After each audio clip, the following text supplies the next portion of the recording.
ఇటీవల తన కార్యాలయంలో జారిపడి స్వల్ప గాయాలకు గురై తన నివాసంలో విశ్రాంతి తీసుకుంటున్న పటాన్చెరు శాసనసభ్యులు గూడెం మహిపాల్ శనివారం సాయంత్రం మాజీ మంత్రి తన్నీరు హరీష్ రావు, ఎమ్మెల్యే కొత్త ప్రభాకర్ రెడ్డి, చింతా ప్రభాకర్తో కలిసి పరామర్శించారు.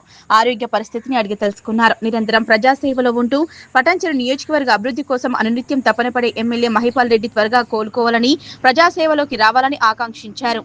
ఈ కార్యక్రమంలో బీఆర్ఎస్ పార్టీ నియోజకవర్గ coordinator Adarsh Reddy, Jinnaram municipal chairman Janardhan, senior నాయకులు బాలరెడ్డి, మెట్టు కుమార్ యాదవ్, గూడెం మధుసూదన్ రెడ్డి తదితరులు పాల్గొన్నారు.